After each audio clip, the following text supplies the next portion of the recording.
So hello everyone, welcome to our YouTube channel target with Mukesh और मैं हूं मुकेश कुमार। तो मेरे प्यारे बच्चों, आज की इस वीडियो में हम पोएट्री का दूसरा चैप्टर पढ़ने वाले हैं, यानी कि फायर एंड आइस। पिछले वाले वीडियो में बच्चों हमने पोएट्री का पहला लेसन आपको पढ़ाया था, डस्ट ऑफ स्नो, जिसके जो पोएट थे, यानी कि जिसके जो ऑथर थे, यानी कि आप कवि बोल सकते हैं, पोएट, वो रॉबर्ट फ्रॉस्ट जी ही थे। आज की इस वीडियो के जो राइटर हैं, यानी कि जो पोएट हैं बच्चों, यानी कि फायर एंड आइस, यानी कि पोएट्री का दूसरा लेसन, उसके भी पोएट हमारे रॉबर्ट फ्रॉस्ट जी हैं। ठीक। आज की इस वीडियो में हम फिर वही बातें करेंगे कि सबसे पहले इसको स्टैंजा वाइज बच्चों हम एक्सप्लेन करेंगे। उसके बाद में हम एग्जाम में कैसे क्वेश्चन पूछे जाते हैं वो क्वेश्चन हम यहाँ पर देखने वाले हैं, और जाते जाते आपको हम सेंट्रल आइडिया भी इसका बताते जाएंगे कि कैसे आपको एग्जाम में इसका सेंट्रल आइडिया लेके आना है। बच्चों, अगर आप अपने सामने अगर आप देख रहे होंगे, अपनी जो है बुक में देख रहे होंगे ना, तो ये देख पा रहे होंगे कि ये पोएट्री का दूसरा लेसन है, फायर एंड आइस। ये बहुत छोटी सी कविता है बच्चों। यहाँ पर टोटल बच्चों दो स्टेंजा है ना। यहाँ पर हमने स्टेंजा नंबर फर्स्ट आपके सामने लिखा हुआ है, बोर्ड पर देख सकते हैं। पहले हम इसको समझ लेते हैं, उसके बाद में हम स्टेंजा नंबर टू को देख लेते हैं। यहाँ पर बच्चों हम एक एक वर्ड मीनिंग भी समझने वाले हैं कि इसका मतलब क्या होता है, इसका मतलब क्या होता है, ये सारी बातें हम यहाँ पर देखेंगे। ठीक। देखिए, यहाँ पर बच्चों जो हमारे रॉबर्ट फ्रॉस्ट जी है ना, वो लोगों के मतों का विश्लेषण करते हैं, यानी कि लोगों का जो विचार है वो समझते हैं कि आखिर में लोगों का क्या कहना है संसार के प्रति। इस कविता में बच्चों जो संसार का जो विनाश है, यानी कि जो दुनिया है हमारी, वो दो तरीके से खत्म होगी, यानी कि आग से और दूसरा नंबर बर्फ से। तो यहाँ पर जो संसार का बच्चों विनाश है, यानी आप ये समझ सकते हैं संसार के जो विनाश का जो कारण है वो दो कारण है। पहला नंबर है बच्चों आग, और दूसरा नंबर है हमारा बर्फ। यानी कि जो संसार का अंत होगा वो दो कारणों से होगा, पहला है आग और दूसरा है बर्फ। यानी कि पूरी दुनिया दो चीजों से खत्म होगी, या तो आग से या तो बर्फ से। यानी कि संसार के विनाश का दो कारण यहाँ पर बच्चों बताया गया है। चलिए एक बार इसको पहले पढ़ लेते हैं। देखिए, लिखा हुआ है बच्चों, सम say the world will end in fire. इसका मतलब क्या होता है? सम का मतलब होता है कुछ, और से का मतलब होता है कहना, और द वर्ड माने संसार, और विल का मतलब होता है होगी, और एंड का मतलब है बच्चों खत्म, और इन मतलब में, और फायर का मतलब आग। यानी ये लाइन आपको ये बताना चाहता है कि कुछ लोगों का कहना है कि संसार का जो अंत होगा वो आग से होगा। यानी कि बच्चों कुछ लोग कहते हैं ना, ये जो हमारी दुनिया है वो आग से खत्म होगी। ठीक। आगे देखिए, लिखा हुआ है सम से इन आइस। सम का मतलब कुछ, से माने कहते हैं, और इन का मतलब में, और आइस का मतलब बर्फ। जबकि कुछ लोग कहते हैं बच्चों की संसार का जो अंत है ना वो बर्फ से होगा। यानी कि कुछ लोगों का मानना है कि संसार का अंत बच्चों आग से होगा, और कुछ लोग ये मानते हैं कि संसार का जो अंत है वो बर्फ से होगा। यहाँ पर बच्चों सबसे इम्पोर्टेंट बात आपको समझने वाली है कि जो हमारे रॉबर्ट फ्रॉस्ट जी हैं, यानी कि जो हमारे पोएट साहब हैं, उन्होंने ये जो फायर शब्द है ना, फायर को एक अलग शब्द से सिंबलाइज किया हुआ है। उसका मतलब होता है बच्चों डिजायर। देखिए, DESIRE, इसका मतलब होता है बच्चों डिजायर। इसको हम क्या बोलते हैं ना, तो इसको हिंदी में हम बोलते हैं इच्छा। डिजायर का मतलब क्या होता है बच्चों? इच्छा, या इसी को आप लालच भी बोल सकते हैं। और देखिए, यहाँ पर बच्चों जो ये आइस शब्द है ना, आइस शब्द को हमारे रॉबर्ट फ्रॉस्ट जी ने हेटर्ड शब्द से सिंबलाइज किया हुआ है। यानी कि किस शब्द से? हेटर्ड, HEAT, है ना बच्चों, हेटर्ड। देखिए, इन्होंने इसको हेटर्ड शब्द से सिंबलाइज किया हुआ है बच्चों। देखिए, HEATED, हेटर्ड। देखिए, यहाँ पर इन्होंने बच्चों हेटर्ड से इसको सिंबलाइज किया गया है, इसको आपको याद रखना है। देखिए, हेटर्ड का मतलब क्या होता है? तो बच्चों हेटर्ड का मतलब होता है ना, हेटर्ड का मतलब होता है घृणा, या आप इसी को बच्चों नफरत बोल सकते हैं, नफरत। यानी कि हमारे रॉबर्ट फ्रॉस्ट जी कहते हैं कि संसार का जो अंत होगा बच्चों, ये मनुष्यों की बढ़ती हुई इच्छाओं से होगा। ठीक, यानी कि मनुष्य की इच्छाएं इतनी बढ़ गई हैं कि यही हमारे संसार के विनाश का कारण होंगी। ठीक, और देखिए जो आइस शब्द है, आइस को इन्होंने सिंबलाइज किया हुआ है, यानी आइस का प्रतीक यहाँ पर आपको समझना है बच्चों, हेटर्ड, यानी कि इसको हम लोग बोलते हैं क्या, घिरड़ा, है ना। हेटर्ड को हिंदी में बोलते हैं बच्चों घिरड़ा, या इसी को आप नफरत बोल सकते हैं, कि मनुष्यों की नफरत इतनी बढ़ गई है कि यही जो है संसार के विनाश का जो है कारण होंगी। मनुष्यों की इच्छाएं इतनी बढ़ चुकी हैं कि एक ना एक दिन यही हमारे संसार को विनाश कर देंगी। मनुष्य की बढ़ती हुई नफरत ही संसार को खत्म करेगी, यानी कि ये बच्चों रॉबर्ट फ्रॉस्ट जी का मत है। रॉबर्ट फ्रॉस्ट जी कहते हैं कि यहाँ पर फायर का मतलब बच्चों डिजायर है, यानी कि फायर को उन्होंने डिजायर से संबोधित किया हुआ है, कि मनुष्यों की इच्छाएं इतनी बढ़ चुकी हैं कि एक दिन ये संसार के विनाश का कारण बनेंगी। फिर यहाँ पर इन्होंने हाई जो है आइस शब्द को हेटर्ड से इन्होंने सिंबलाइज किया हुआ है। हेटर्ड का मतलब होता है ना बच्चों घृणा या नफरत, यानी कि मनुष्यों की नफरत एक दूसरे से इतनी बढ़ गई है कि एक न एक दिन ये भी संसार के अंत का कारण बनेगी। ठीक, ये रॉबर्ट फ्रॉस्ट जी हमारे कहते हैं। आगे देखते हैं बच्चों, देखिए लिखा हुआ है फ्रॉम व्हाट आई हैव, है ना। बच्चों देख सकते हैं, आपको दिख रहा होगा, है ना। From what I have tasted of Dzire, इसका मतलब क्या होता है बच्चों, देखिए from what I have tasted of Dzire.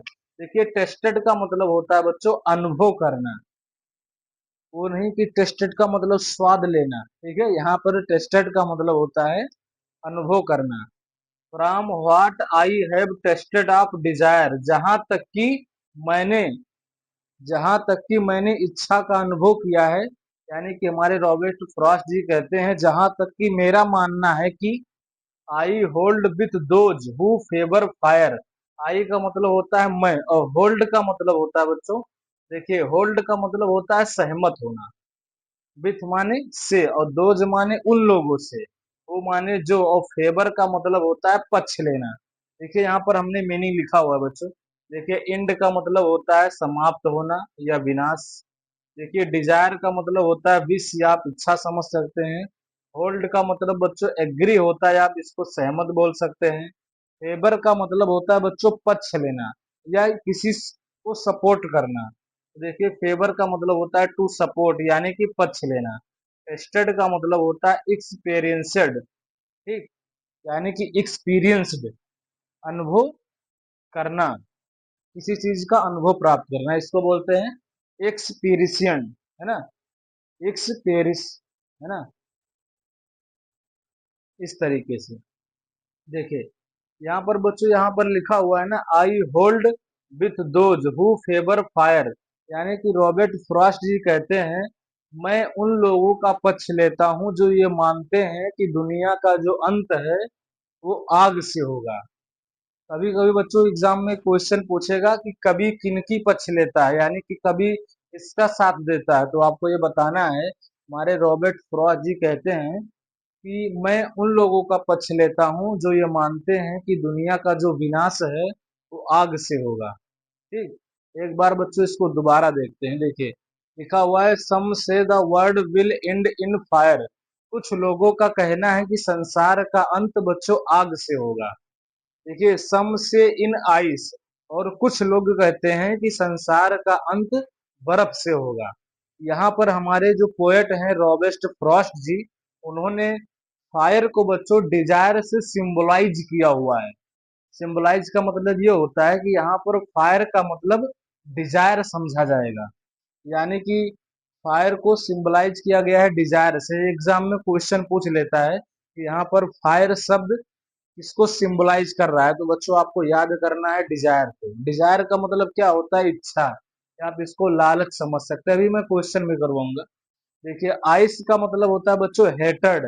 Hatred का मतलब क्या होता है, घृणा आप कह दीजिए या नफरत कह दीजिए, यानी कि मनुष्यों की इच्छाएं इतनी बढ़ चुकी हैं कि एक न एक दिन यही संसार के विनाश का कारण होंगी। मनुष्यों की नफरत एक दूसरे से इतना बढ़ती जा रही है कि एक ना एक दिन ये भी संसार को विनाश ही कर देगी। फिर उसके बाद में देखिए लिखा हुआ from what I have tasted of Dzire. हमारे रॉबर्ट फ्रॉस्ट साहब कहते हैं, यानी कि हमारे कवि जी कहते हैं कि जहां तक कि मैंने अनुभव किया है, आई hold with those who favour fire. मैं उन लोगों का पक्ष लेता हूं जो ये मानते हैं कि दुनिया का जो विनाश है वो आग से होगा। यानी कि हमारे पोएट साहब कहते हैं, रॉबर्ट फ्रॉस्ट जी, कि मैं उन लोगों का समर्थन करूंगा, उन लोगों के बातों का पालन करूंगा जो ये मानते हैं कि दुनिया का जो अंत है, यानी कि बच्चों दुनिया का जो विनाश है वो आग से होगा। ठीक, इस बात को बच्चों याद रखना कि जो हमारे रॉबर्ट फ्रॉस्ट जी हैं वो ये मानते हैं, या उनमें, या आप समझ सकते हैं कि रॉबर्ट फ्रॉस्ट जी उन लोगों के पक्ष में है जो ये मानते हैं ना कि दुनिया का अंत जो है बच्चों आग से होगा। देखिए यहाँ पर फेवर का मतलब होता है ना बच्चों, फेवर का मतलब होता है पक्ष लेना। यहाँ पर देख सकते हैं बच्चों, यहाँ पर हमने लिखा भी हुआ है, एक एक वर्ड का आपको यहाँ पर मीनिंग भी दिख जाएगा। एंड का मतलब होता है बच्चों समाप्त होना या विनाश, या आप खत्म कह सकते हैं। डिजायर का मतलब होता है विश या इच्छा, आप कह सकते हैं इसको। कभी कभी बच्चों एग्जाम में होता है ना क्या, कि आपसे ये पूछ लेगा कि ये बताइए कि जो होल्ड शब्द है इसका मतलब क्या होता है इंग्लिश में। तो आपको देखना है कि होल्ड शब्द का अंग्रेजी में मतलब होता है बच्चों जो है एग्री। यहाँ पर लिखा हुआ इंग्लिश मीनिंग, ये लिखा हुआ बच्चों हिंदी मीनिंग। तो आपको इसका इंग्लिश मीनिंग जरूर याद करना है। देखिए फेवर, कभी कभी आपसे पूछ लेगा कि फेवर शब्द का मतलब क्या होता है, फेवर मीन क्या होता है। तो आपको बताना है बच्चों टू सपोर्ट। टू सपोर्ट का मतलब होता है फेवर। देखिए टेस्टेड, टेस्टेड का मतलब होता है बच्चों अनुभव करना, यानी कि अनुभव किया। इसको आप ये भी बोल सकते हैं एक्सपीरियंस, है ना। Think I know enough of hate, I का मतलब मेरा, और थिंक का मतलब विचार है। आई माने मैं, नो माने जानता हूँ, इनफ माने पर्याप्त, है ना। इनफ का मतलब क्या होता है बच्चों, पर्याप्त होता है। देखिए इनफ का मतलब पर्याप्त, पर्याप्त मतलब अधिक। ऑफ का मतलब होता है के, और हेट का मतलब होता है बच्चों, देखिए हेट का मतलब होता है डिसलाइक, और इसको हम क्या बोलते हैं, हिंदी में बोलते हैं बच्चों घृणा। यानी कि हमारे रॉबर्ट फ्रॉस्ट जी कहते हैं कि यदि संसार का अंत दो बार हो तो जहां तक कि मेरा मानना है, या जहां तक का मैं जानता हूं, कि उसके लिए नफरत ही काफी है। यानी कि बच्चों जरूरी नहीं है कि दुनिया का अंत अगर दो बार हो तभी ऐसा हो, है ना। देखिए लिखा हुआ है but if it had to perish twice. यानी कि यदि संसार का अंत दो बार हो तो उसके लिए बच्चों क्या है, आई think I know enough of hate. जहां तक कि मैं जानता हूं, या जहां तक कि मेरा मानना है कि इसके लिए नफरत ही काफी है। जरूरी नहीं बच्चों की दुनिया दो ही बार खत्म हो, इसके लिए नफरत ही काफी है। यानी कि हमारे रॉबर्ट फ्रॉस्ट साहब जी कहते हैं कि अगर दुनिया का विनाश, यानी कि दुनिया का जो विनाश है बच्चों वो दो बार अगर होना हो, तो जहां तक कि मेरा मानना है कि इसके लिए बच्चों नफरत ही काफी है। ठीक, देखिए यहाँ पर देख सकते हैं बच्चों आई think I know enough of hate. यानी या आप ये समझ सकते हैं, ये हमारे रॉबर्ट फ्रॉस्ट जी कहते हैं कि जहां तक कि मेरा मानना है, या जहां तक कि मेरा विचार है, जहां तक मैं जानता हूं कि इसके लिए नफरत ही काफी है। यदि संसार का अंत दो बार करना हो तो जहां तक कि मैं जानता हूं कि इसके लिए नफरत ही काफी है। ठीक, आगे चलते हैं बच्चों। देखिए लिखा हुआ है to say that for destruction ice is also great and would suffice. देखिए सफिस इसको पढ़ देते हैं। देखिए सफिस का मतलब होता है ना बच्चों टू सफिशियंट, और देखिए टू सफिशियंट का मतलब होता है पर्याप्त। ठीक, यानी कि यहाँ पर ये कह सकते हैं टू से का मतलब होता है कहना, और दैट का मतलब की, और फार का मतलब लिए। और बच्चों डिस्ट्रक्शन का मतलब होता है, डिस्ट्रक्शन का मतलब होता है बच्चों ग्रेट लॉस, या आप इसको बोल सकते हैं विनाश। ठीक, देखिए आइस का मतलब होता है बच्चों आप जानते हैं बर्फ। इज का मतलब है आल्सो ग्रेट यानी कि काफी बड़ा है, एंड वुड सफाइस यानी कि सफिशिएंट का मतलब होता है पर्याप्त, यानी कि ये कहना ये चाहते हैं बच्चों कि यदि विश्व का अंत अगर दो बार हो तो जहां तक कि मैं जानता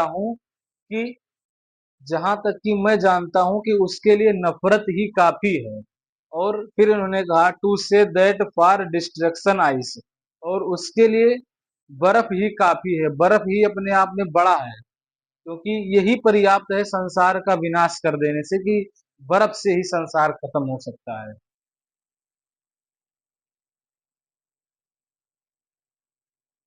देखिए बच्चों, यहाँ पर आपको ये समझना है ना कि कभी कभी आप समझेंगे कि ये जो घृणा शब्द है यानी कि हेट, इसको इन्होंने सिंबलाइज करके रखा है बच्चों, हेट शब्द को, है ना, आइस से। यानी कि हेट का मतलब यहाँ पर जैसे घृणा होता है, तो आप ये समझिए कि ये जो बर्फ लिखा हुआ है ना, यही घृणा का रोल अदा कर रहा है, ठीक। यहाँ पर आप ये समझ के चलना, ठीक। यही कहना चाहता बच्चों, ये बहुत छोटी सी कविता थी, है ना, ज्यादा कोई बड़ी बात नहीं है। मैं दोबारा इसको एक बार पढ़ के आपको समझा देता हूँ। देखिए लिखा हुआ है, but if it had to perish twice.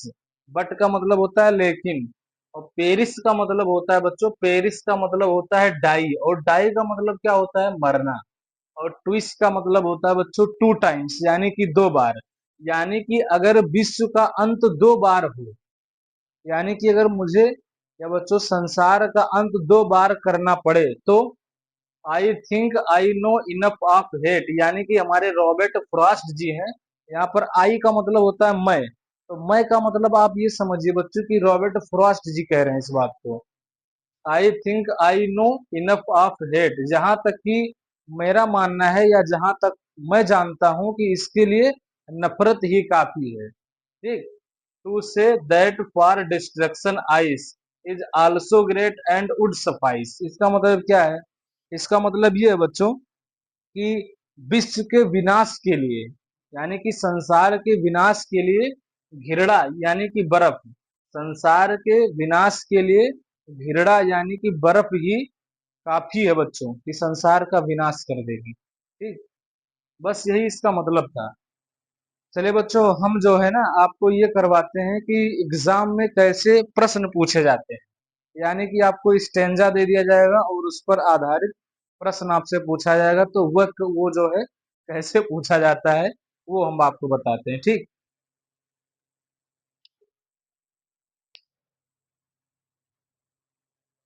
उसके नीचे आपको प्रश्न दिएगा, तो वो प्रश्न आपको पढ़ना है ना और उसका जवाब देना है, ठीक। चलिए देखिए, हम प्रश्न पढ़ते हैं बच्चों। देखिए यहाँ पर आपको स्टेंजा दिख रहा होगा, देखिए लिखा हुआ है, read the stanzas given below and the answer that question that follow, यानी कि बच्चों लिखा हुआ है, देख सकते हैं यहाँ पर बोर्ड पर आप, read the stanzas given below and answer the questions that follow, यानी ये कहना चाहता है, रीड का मतलब होता है बच्चों पढ़ो, और द स्टेंजा माने स्टेंजा, या आप समझ सकते हैं स्टेंजा क्या है बच्चों, मैंने आपको बताया भी था। गिवन का मतलब दिया हुआ है ना, यानी ये कहना चाहता है बच्चों, जो मैंने आपको स्टेंजा दिया हुआ है नीचे ना, आप उसको पढ़िए, और उसके नीचे आपको प्रश्न दिया गया है, उस प्रश्न का आप जवाब दीजिए। तो बच्चों देख सकते हैं ये स्टेंजा लिखा हुआ है और ये प्रश्न इसके नीचे लिखा हुआ है। स्टेंजा पढ़ के एक बार सुनाते हैं बच्चों। देखिए लिखा हुआ है, some say the world will end in fire, some say in ice. फिर लिखा हुआ है, from what I have tasted of desire I hold with those who favour fire, यानी कि पोइट्री का जो पार्ट है फायर एंड आइस, उसका पहला ही स्टेंजा इसने आपको दे दिया है। बच्चों सवाल यहाँ पर हम देखते हैं कि सवाल एग्जाम में कैसे कैसे पूछ लेता है।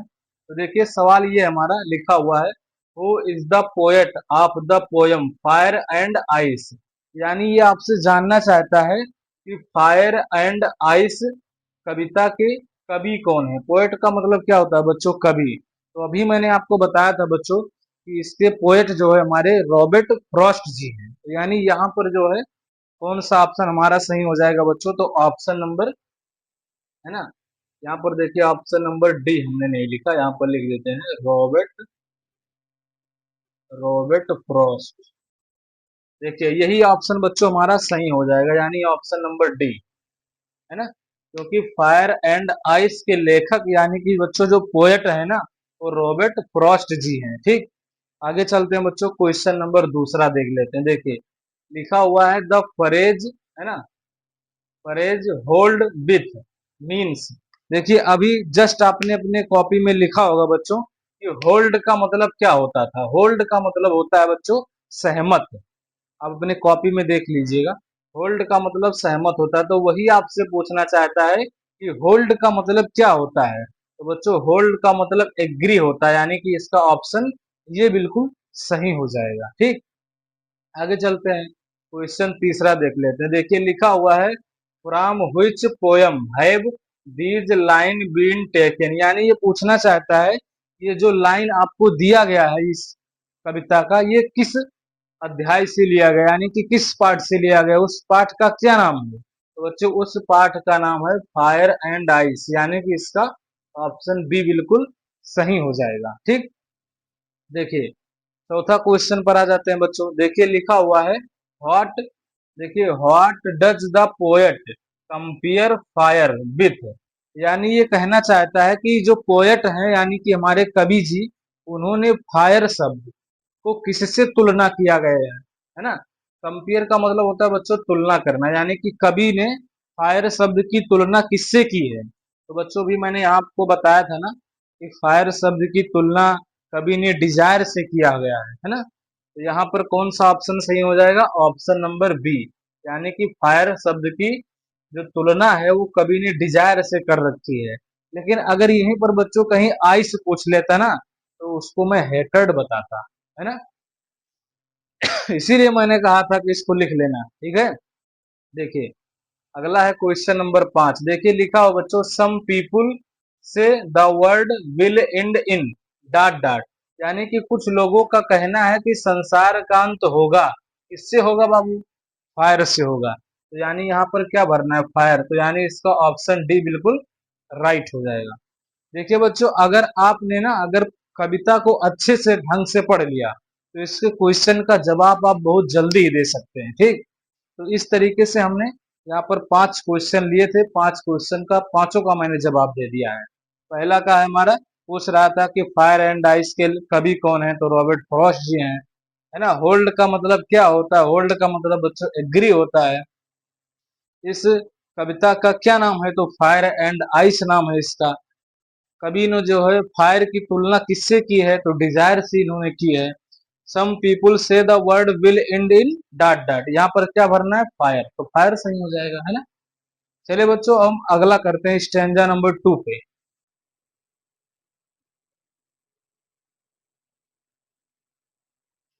चलिए बच्चों अब इसका हम जो है दूसरा स्टैंजा का क्वेश्चन कर लेते हैं। देखिए मैं स्टैंजा आपको पढ़ के सुनाता हूँ। देखिए लिखा हुआ है but if it had to perish twice I think I know enough of hate to say that for destruction ice is also great and would suffice, है ना। देखिए सवालों पर आते हैं बच्चों। देखिए सवाल क्या कहता है हमारा, देखिए लिखा हुआ है हु कंपोज्ड, देखिए लिखा हुआ है who composed the above lines. Above lines का मतलब ये जो ऊपर लाइन लिखा गया है, यानी जो ये स्टैंजा बच्चों लिखा हुआ है, ये वाला स्टैंजा है ना, ये स्टैंजा जो लिखा गया है, ये आपसे पूछना चाहता है कि इसको किसने लिखा है। तो बच्चों आप सबको पता है कि इसको हमारे रॉबर्ट फ्रॉस्ट जी ने लिखा है ना। बहुत सिंपल सी बात है यार।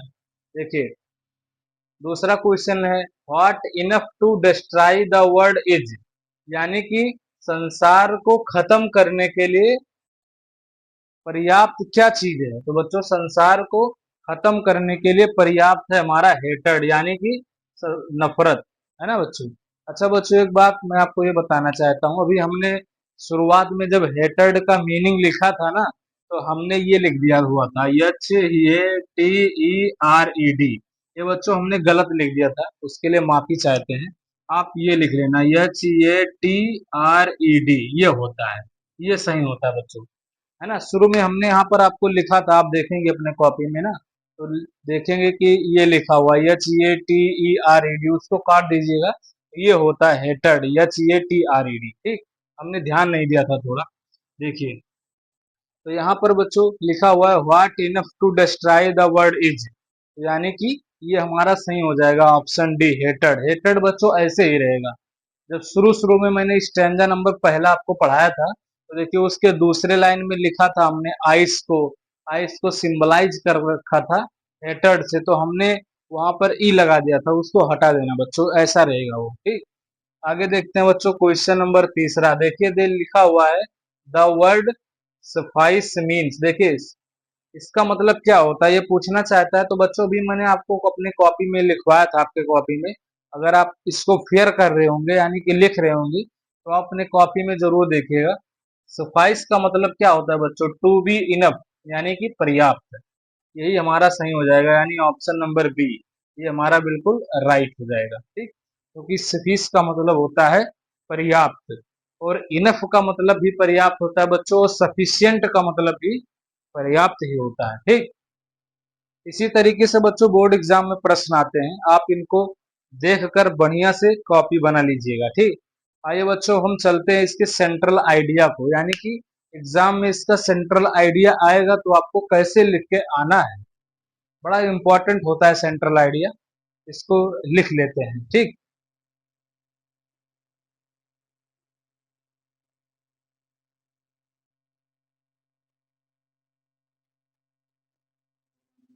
चलिए बच्चों हम इसका सेंट्रल आइडिया पढ़ लेते हैं ना। सेंट्रल आइडिया बहुत ही इंपॉर्टेंट है, एग्जाम में आ जाता है। पिछला वाला जो वीडियो था यानी कि chapter number 1 dust of snow, उसमें भी मैंने आपको इसका सेंट्रल आइडिया पढ़ाया था डस्ट ऑफ स्नो का, और कहा था कि आप उसको लिख लेना, तैयार कर लेना अच्छे से। आज भी मैं ये कह रहा हूँ बच्चों कि इसका जो सेंट्रल आइडिया है यानी कि फायर एंड आइस, ये काफी बार एग्जाम में आया है, और देखिए कब कब पूछा गया है। देखिए बच्चों 22 में, 23 में, 24 में और 25 में आया हुआ है ना। तो देखिए हम एक बार इसको पढ़ के सुनाते हैं, और आपको ऐसे लिखना है, आप अपने कॉपी में बच्चों फेयर कर लेना, अच्छे से उतार लेना इसको और तैयार कर लेना। ठीक, देखिए लिखा हुआ है the poem fire and ice by Robert Frost, है ना बच्चों। हाइलाइट्स, ये हाइलाइट्स लिखा हुआ, highlight the destructive power of human emotions. The poet says that both desire, देखिए डिजायर को बच्चों मैंने बताया था, डिजायर को कंपेयर किया गया है फायर से। एंड हेटेड, हेटेड का मतलब बच्चों आइस, है ना, are capable of causing great destruction and can even bring about the end of the world. देखिए बच्चों इसको आप तैयार कर लेना, ये सेंट्रल आइडिया है। बार बार आप इसको लिख लेना एक दो बार कॉपी में, है ना। उसके बाद आप देखेंगे ये तैयार हो जाएगा, आप धीरे धीरे इसको याद कर लेना। ठीक, the poem fire and ice by Robert Frost, यानी कि ये जो कविता है फायर एंड आइस, ये किसके द्वारा लिखी गई है, रॉबर्ट फ्रॉस्ट के द्वारा लिखी गई है। Highlight the destructive power of humans emotion, यानी कि इसमें मानव का, यानी कि मनुष्य का जो इमोशन है यानी भाव, इसके बारे में इसका वर्णन किया गया। The poet says that both desire, यानी कि कवि कहते हैं कि बोथ का मतलब दोनों, इच्छा और घृणा, ठीक, ये दोनों ही संसार के विनाश का अंत का कारण बनेंगी, यही इस कविता में बच्चों बताया गया है। ठीक, बस यही इसका मीनिंग है।